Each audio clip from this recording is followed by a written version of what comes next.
EA Sports has revealed a release date for college football 25. It'll be July 19th, and Matt Brown has been all over it from the start. Matt, thanks for joining us.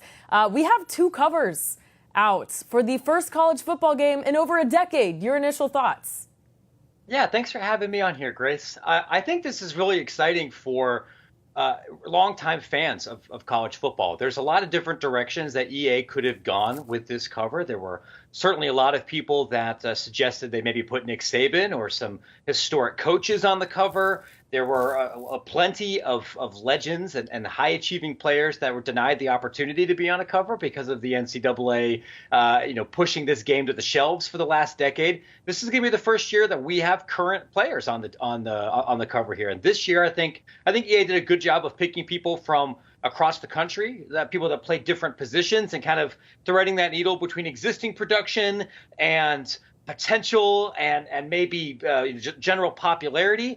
If you want to tell the story of what college football is going to be for this coming season, I think they did a great job, and I'm glad that current athletes are now able to be a part of that experience. Yeah, so it'll be Quinn Ewers, Travis Hunter, and Donovan Edwards on the cover there, and those covers look great. Now, some of the news revolving around this game is the EA CEO Andrew Wilson recently said on an earnings call that they're trying to insert ads into the game. Gamers aren't too happy about this, but Matt, how do you feel?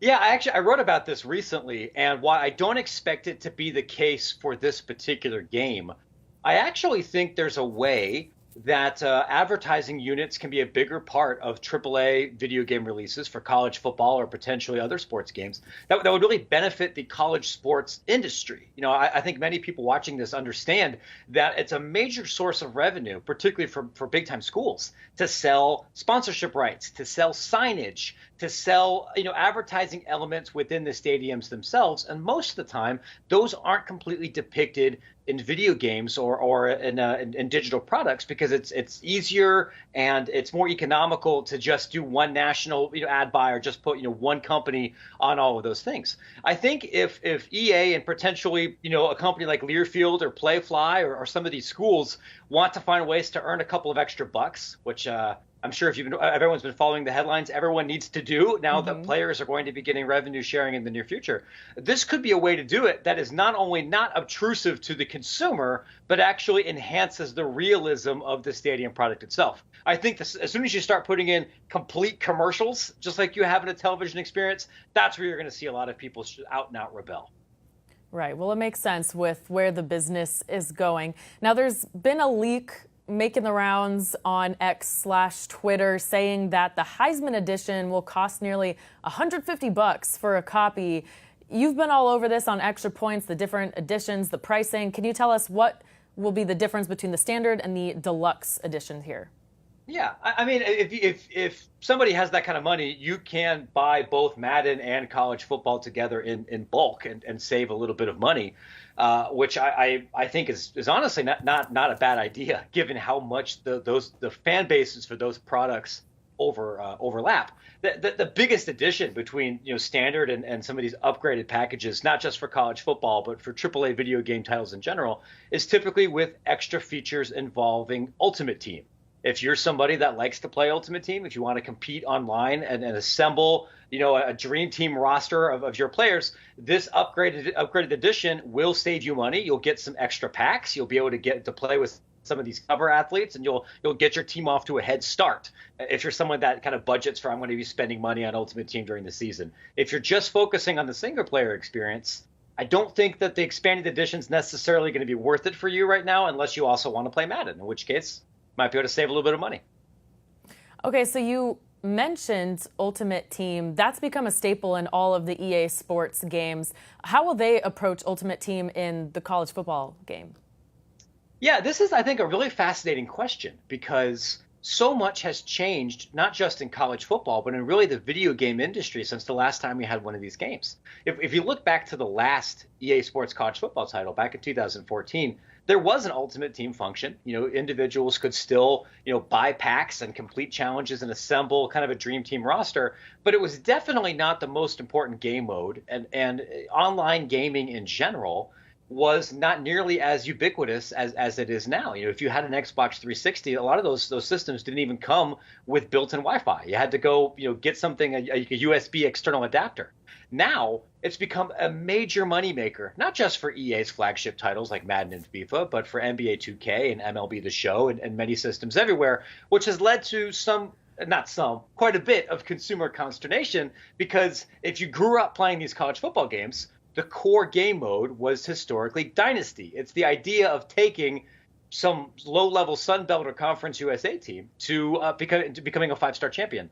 What the Ultimate Team mode is going to look like and how it's going to differentiate itself, I think, from Madden or perhaps some of the other things on the market is going to be one of the interesting industry storylines here. But every conversation I've had with people at EA, both on the record and on deep background, please don't tell anybody I was talking to you, Matt, has been that EA intends to really focus on the Dynasty mode experience. So I think if you're concerned that all this game is going to be a mechanism to try to get you to buy Ultimate Team packs, I don't think you're going to find that experience as overwhelming as you might in other AAA game titles.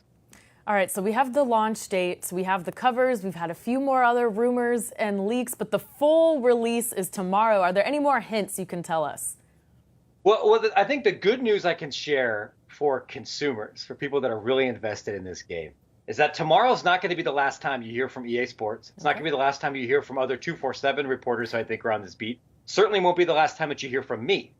There's going to be other kind of drips of information and features and kind of behind the scenes looks at this game, really leading up until launch. So if for tomorrow, if you're like, it didn't answer all my questions, like, good news. They're going to keep talking. I will say, based on what I've seen from the announcement tomorrow, if you want to get excited about seeing so many major college football traditions depicted in full PlayStation 5 graphic glory, you're going to love what you see tomorrow. I think if the goal is to get people hyped and excited about this release, you will not be disappointed tomorrow. Ooh, okay. That is quite the tease.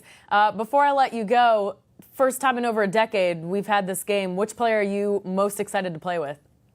I got to tell everybody here, like, I enjoy this game just as much as every other consumer does, even though it's become a major part of my beat.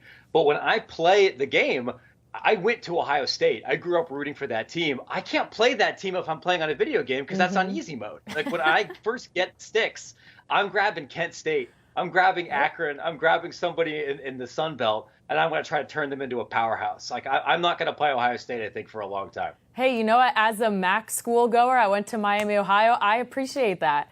So, Matt, I've seen your website. Why don't you tell people where we can find you and all your work as we follow the story?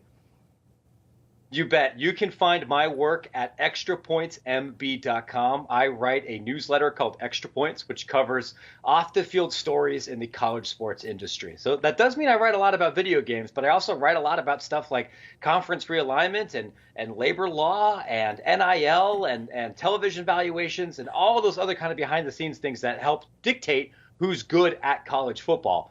So if you are interested in those kind of things or just the video game, you can find that at extrapointsmb.com.